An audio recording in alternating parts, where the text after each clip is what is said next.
So, Kate, what's the biggest issue that new talent tends to struggle with the most? Being themselves, being honest and showing a point of view in the text. Typically, talent will get a script and go, oh, okay, this is someone else's words, not mine, but I'm just going to say it. And I'm going to try and read the mind of the guy who sent me this, not the agent, but the other guy who I'll never meet. I'm going to try and read their minds. It's impossible. You can't. You will never read the minds of someone you'll never meet. It's very doubtful anyway. They want you to be you. And I know that sounds boring as hell, but the thing that most talents struggle with more than anything else, especially early on, is just being real, and just having a point of view about this. And each line is a thought and it's a new idea, but there's a narrative thread that weaves through the whole thing that connects, the text and the story and the idea, as brief or as long as it might be. And again, this likens back to commercial work and why I think commercial work is so key. In 15 seconds, you have to boil down an awful lot of stuff. So you have to have a lot of backstory and boil it down to the 10, 15 seconds or whatever it might be that you're doing, so it's got to sound cohesive unto itself. And that means you have to have a rich imagination, certainly, but you've got to have that point of view. And you have to convey that. What's your opinion about it? Think about the first sentence in that script.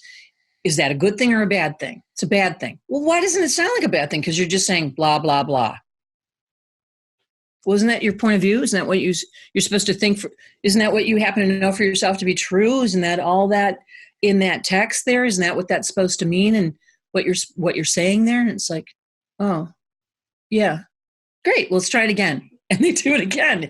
And it's like, and it's usually the guys who are new to it. And they go, no, that makes sense. But I don't know. I couldn't figure it out, because they're trying to be somebody other than who they are. They're desperately trying to be somebody other than who they actually are.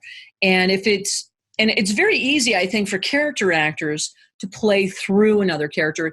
It doesn't feel so vulnerable. It doesn't feel so raw, it's like, I'm not sure if I feel that way about this. And it's like, you don't have to actually feel that way. It's an assumed or a heightened reality, So don't be afraid to just kind of go there and make it go bigger or go home. Don't be afraid to play it beyond what you think is really necessary, because we have this idea, oh, I'm going to inchworm my way toward it. You'll never get there. You're creating a muscle memory, you're creating a precedence in your performance with each take, so I call it stretching the canvas. It's animate the read way beyond what you think is really appropriate. It's not about volume or pitch or speed, but animate that read way beyond what you think you need to right from the get-go, right from the beginning.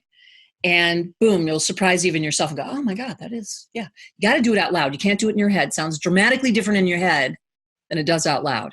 Dramatically different. It's hard to be comfortable in your own skin doing what it is that we do for a living.